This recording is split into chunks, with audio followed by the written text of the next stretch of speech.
कि चाचा का सम्मान होगा, चाचा के लोगों का सम्मान होगा। बहुत जल्दी आप दिसंबर और जनवरी में देखिएगा कि भारतीय जनता पार्टी के बहुत से जो विधायक थे वो भाग भाग करके हमारे दल में आएंगे। अगर हम दम नहीं दिखाएंगे तो हमें पूछेगा कौन। इसलिए हम चाहते हैं कि सभी लोग मिल करके लड़ें ताकि भारतीय जनता पार्टी को पराजित किया जा सके। कि जो दंगाई थे वो आज सत्ता में बैठे हैं और चचा जान और अब्बा जान कह करके संबोधन करते हैं। हम लोग गांधी के हत्यारों को हत्यारा कहेंगे। ये नाथूराम गोडसे एक हिंदू है, नहीं तो उस दिन देश के अंदर आग लग गई।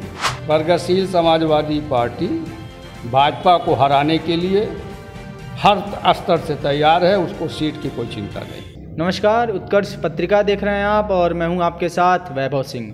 उत्तर प्रदेश में चुनावी सरगर्मियां तेज हो गई हैं। सारी पार्टी के बड़े बड़े नेता पूरे प्रदेश भर में अपनी चुनावी रैलियों का दौर शुरू कर चुके हैं। हम बात करेंगे गोरखपुर की, तो गोरखपुर में भी कांग्रेस पार्टी की महासचिव प्रियंका जी आ चुकी हैं। वो अपना रैली पूरा कर दी।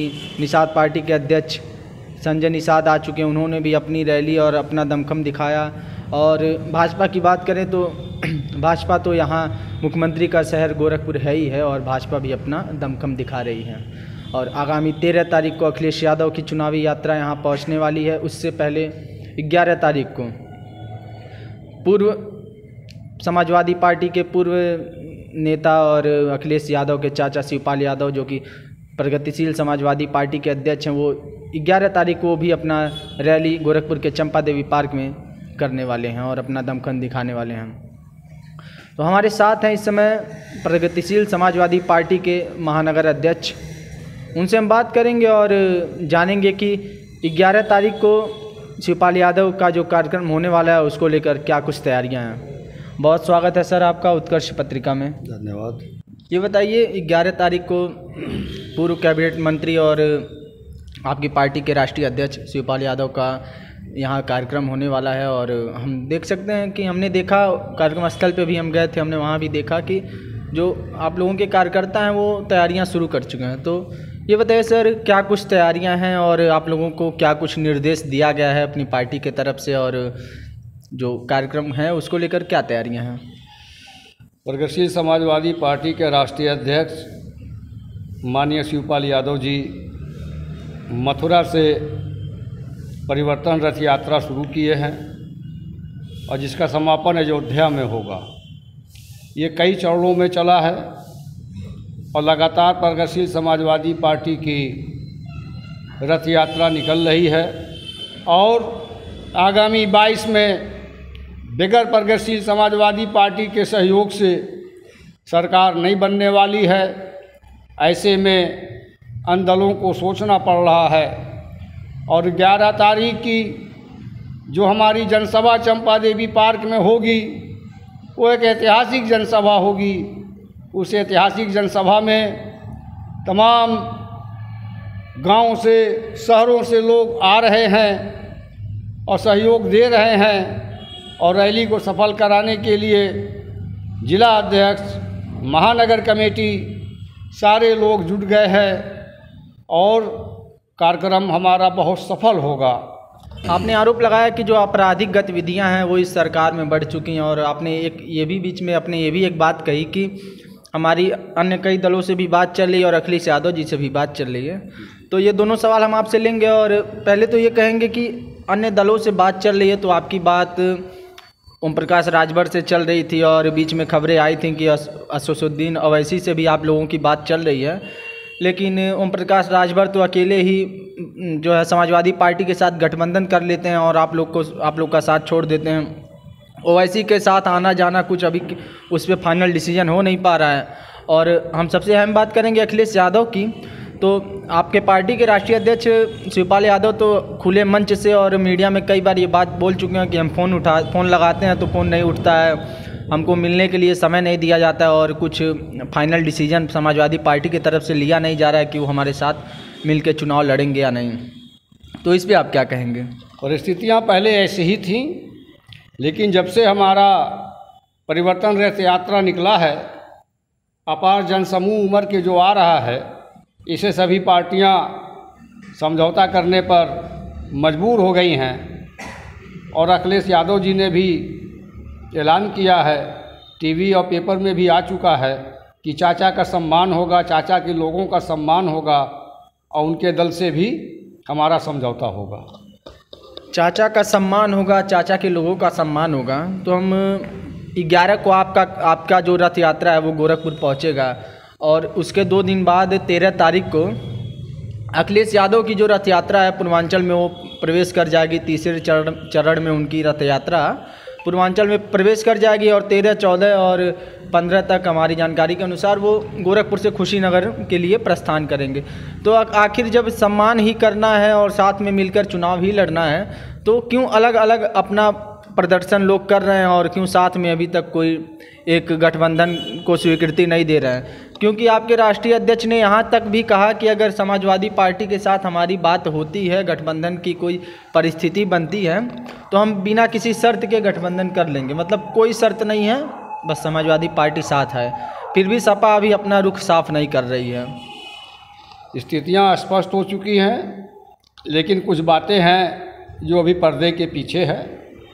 बहुत जल्द आपको देखने को मिलेगा। हमारे राष्ट्रीय अध्यक्ष जी सक्षम हैं निर्णय लेने में और वो जो निर्णय लेंगे सारे लोग चौंक जाएंगे कि कहाँ से ये गठबंधन और कौन कौन लोग साथ आ रहे हैं। अभी तो भारतीय जनता पार्टी में एक भगदड़ मचने वाली है। बहुत जल्दी आप दिसंबर और जनवरी में देखिएगा कि भारतीय जनता पार्टी के बहुत से जो विधायक थे वो भाग भाग करके हमारे दल में आएंगे और तब एहसास होगा भारतीय जनता पार्टी को कि हमारी ज़मीनी हकीकत क्या है।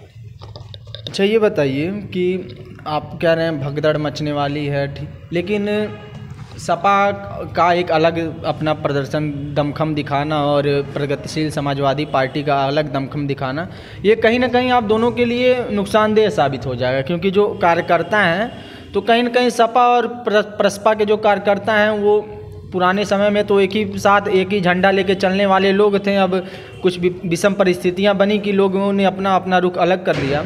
लेकिन अगर ऐसा ही रहेगा, एक एक 2 दिन के अंतराल पे एक ही शहर में कार्यक्रम लगेंगे तो ये कहीं ना कहीं जो कार्यकर्ता हैं और जो वोटर हैं उन पे प्रभाव पड़ेगा। और क्या लगता है कि आप लोग अलग अलग अपना दमखम दिखा के, चूँकि गोरखपुर मुख्यमंत्री का शहर है और यहाँ पे भाजपा की जो स्थिति है वो काफ़ी मजबूत बताई जाती है, तो क्या लगता है आप लोग अलग अलग अपना दमखम दिखा के गोरखपुर में मतलब प्रभाव डाल पाएंगे अपनी पार्टी का?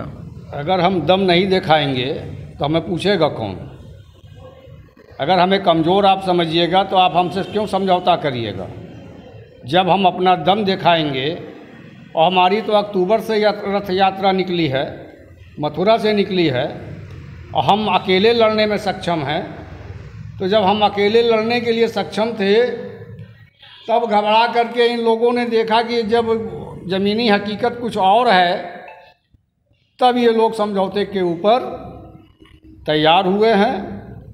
और हमारे राष्ट्रीय अध्यक्ष जी जो फैसला लेंगे, अगर हम अपनी ताकत नहीं दिखाएंगे तो हमें पहचानेगा कौन? अगर हम बलवान नहीं होंगे तो हम चित करेंगे किसको? तो जब हम अपनी ताकत का एहसास करा देंगे तब हमारी कदर होगी, तब हमारी पूछ होगी। और अगर ये जानेंगे कि इनके पास कोई है ही नहीं, बहुत सी पार्टियां बनी। उदाहरण के रूप में कल्याण सिंह ने भी एक पार्टी बनाया था, अमर सिंह ने भी एक पार्टी बनाया था, राजा भैया ने भी एक पार्टी बनाया है। लेकिन शिवपाल जी की पार्टी आज पूरे प्रदेश में रन कर रही है, पूरे प्रदेश में संगठन उनका, पूरे प्रदेश में उनके वहाँ कार्यकर्ता है। तो पार्टियाँ बनती हैं, लेकिन ये ज़मीनी नेता हैं। इन्होंने 2 से 3 साल के अंदर पूरे प्रदेश में अपना संगठन खड़ा कर दिया है। आवश्यकता पड़ेगी तो हम अकेले लड़ेंगे, लेकिन मजबूरी में हम ये नहीं चाहते हैं कि हम अकेले लड़ करके हम इसका लाभ उठाए। इसलिए हम चाहते हैं कि सभी लोग मिल करके लड़ें ताकि भारतीय जनता पार्टी को पराजित किया जा सके। अच्छा, ये बताइए, शिवपाल यादव ने पहले ये साफ कर दिया है कि जो हमारी पहली प्राथमिकता है वो समाजवादी पार्टी है। लेकिन अगर समाजवादी पार्टी से आप लोगों की बात नहीं बनती है तो वो अन्य कौन कौन से दलों के साथ बातचीत चल रही है और अन्य कौन से ऐसे दल हैं जिसके साथ संभावनाएं बन सकती हैं गठबंधन की? ये अभी पर्दे के अंदर है। अभी अगर हम लोग खुलासा कर देंगे तो भारतीय जनता पार्टी एक ऐसी पार्टी के धन बल छल करके उन लोगों को तोड़ने का काम करेगी, इसलिए अभी इसको हम लोग पर्दे के अंदर रखे हुए हैं। आपने भारतीय जनता पार्टी के ऊपर आरोप लगाया, तो एक ये सवाल कि भारतीय जनता पार्टी के जो प्रदेश अध्यक्ष हैं स्वतंत्र देव सिंह, वो अभी हाल ही में एक मीडिया चैनल में इंटरव्यू के दौरान वो बोलते हैं कि जब सपा सरकार थी तब थाने में कोई मामला होता था तो मियाँ जी का फ़ोन आता था और वो अपराधियों को छुड़ा देते थे। तो इस पे क्या कहेंगे आप? मियाँ जी का फ़ोन आता था या बाबा जी का फ़ोन आता था, थाने में हत्या हो जा रही है, जेल के अंदर हत्या हो जा रही है, इसका जिम्मेदार कौन है? इसका जिम्मेदार कौन है? आज आप देख रहे हैं कि जो दंगाई थे वो आज सत्ता में बैठे हैं और चचा जान और अब्बा जान कह करके संबोधन करते हैं। अरे वो चचा जान अब्बा जान कहने वालों से ये पूछिए कि गांधी जी की हत्या में कहाँ से षड्यंत्र रचा गया था, गांधी जी की हत्या में पिस्तौल कहाँ की इस्तेमाल हुई थी, ये कभी आप लोगों ने सवाल किया? और गांधी जी के हत्यारे की आज मूर्ति बना करके उनकी पूजा की जा रही है।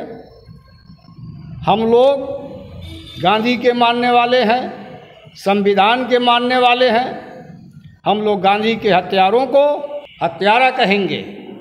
आप उनकी पूजा करिए, आप उनकी पूजा के आधार पर आप सत्ता में आए हैं। जो गांधी की हत्या करता है उसको आप सम्मान देते हैं। ये कभी पूछा गया कि वो पिस्तौल कहाँ से आई थी? किसी ने, पत्रकार महोदय ने या किसी ने ये पूछा, हमारे लोगों ने ये पूछा कि हत्या में जो पिस्तौल गई थी वो कहाँ से गई थी? और हत्या करने वाला वो मुसलमान के रूप में अपना खतना करा करके गया था। अगर उसका राज ना खुला होता तो पूरे देश के अंदर पता नहीं कोहराम मच गया होता। लेकिन नेहरू जी ने जब ऐलान किया कि नहीं, ये नाथूराम गोडसे एक हिंदू है, नहीं तो उस दिन देश के अंदर आग लग गई होती। तो जो हत्यारों को संरक्षण दें, हत्यारों को हथियार दें, उनसे कोई सवाल नहीं करता। नहीं, देखिए, हमारा काम सवाल करना, हम सबसे सवाल करते हैं, लेकिन हमारा जो सवाल था वो शायद आपने उसको गलत ढंग से सुना। सवाल ये था कि उन्होंने आरोप लगाया आपकी पार्टी के ऊपर, क्योंकि राजनीतिक जो गतिविधियां होती हैं, चुनाव जब आते हैं तो सारी पार्टियां और सारी पार्टियों के नेता लोग होते हैं, वो एक दूसरे पे आरोप प्रत्यारोप लगाते हैं। आप लोग भी लगाते हैं, अन्य दल के लोग भी लगाते हैं। तो उसी पे हमारा सवाल था कि जो उन्होंने एक मीडिया चैनल में भी जल्द ही एक इंटरव्यू के दौरान कहा कि जब पुराने समय में गुंडे बदमाश थाने में आते थे तो मियाँ जी का फ़ोन आता था और वो उन्हें छुड़ा के ले जाते। तो मियाँ जी हैं कौन, इसका तो खुलासा हो पहले। मियाँ जी हैं कौन, इसका तो खुलासा हो कि वो मियाँ जी कौन हैं जिनका फ़ोन आता था। प्रदेश में तो कोई मियाँ जी है नहीं, सपा शासन में कोई मियाँ जी तो मुख्यमंत्री थे नहीं, तो वो मियाँ जी कौन थे कि जिनका फ़ोन थाने पे जाता था? अब ये तो वही बेहतर बताएंगे, लेकिन हमने सोचा ये सवाल आपसे लिया जाए। खैर, कौन है? खैर, एक सवाल और आपसे ले लेते हैं, क्योंकि गोरखपुर मुख्यमंत्री का शहर है और आप गोरखपुर के ही निवासी हैं, आपने करीब से देखा है गोरखपुर को।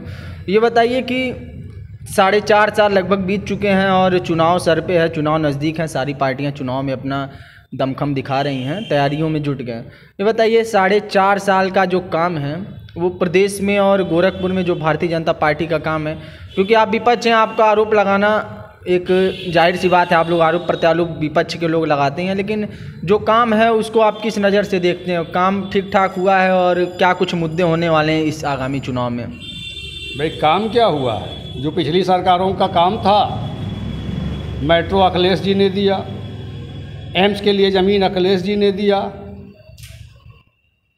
उसी को ये भजा रहे हैं।